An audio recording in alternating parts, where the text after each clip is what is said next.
मराठवाड्यातील सुमारे 8,550 गावांपैकी 1,516 गावात कुणबी नोंदी आढळल्यात, तर उर्वरित गावांमध्ये या नोंदी आढळलेल्या नाहीयेत. मात्र 2 सप्टेंबरच्या अध्यादेशाद्वारे हैदराबाद गॅजेट लागू केल्यामुळे ज्या गावांमध्ये कुणबी नोंदी नाही तिथल्या मराठा समाजातील अर्जदारांना 13 ऑक्टोबर 1967 पूर्वी त्या गावात वास्तव्य केल्याचं प्रतिज्ञापत्र सादर करण्याची मुभा मिळाली आहे. म्हणजे ज्या गावात नोंदी आढळल्या नाहीत तिथल्या मराठी समाज बांधवांना तलाठी, ग्रामसेवक, कृषी सहाय्यक या गाव पातळीवरील समितीमार्फत 13 ऑक्टोबर 1967 पूर्वी संबंधित क्षेत्रात रहिवासी असल्याचं प्रतिज्ञापत्र सादर करता येईल. समिती आणि सक्षम अधिकारी जात प्रमाणपत्र अर्जासंबंधी चौकशी करतील. त्यानंतर जातीचा दाखला देण्याचा निर्णय घेतला जाईल. तर गॅजेट लागू करण्याचा अध्यादेश हा बेकायदेशीर असल्याचा सूर काही विधिज्ञ अडवतायत. मागणी केलेल्या जातीचेच आपण आहोत हे सिद्ध करण्याची जबाबदारी कायद्यान्वये संबंधित अर्जदारांचीच आहे, असंही तज्ज्ञांचं मत आहे. राज्य मागासवर्ग आयोगाचे माजी सदस्य ॲडव्होकेट BL सगर किल्लारीकर हे काय म्हणाले, तर 2 सप्टेंबरचा शासन निर्णय हा बेकायदेशीर आहे.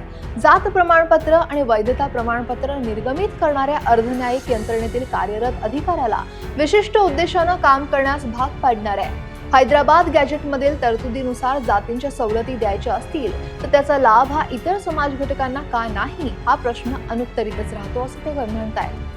खरं तर या संदर्भात आकडेवारी पाहायची झाली तर 1 ऑक्टोबर 2023 ते 22 ऑगस्ट 2025 पर्यंत या कालावधीत 2,21,52,000 दस्तऐवज तपासले गेले. संयुक्त महाराष्ट्रात मराठवाडा विलीन झाल्यानंतर पहिल्यांदाच विभागातील 13 प्रकारचे हे दस्तऐवज तपासले.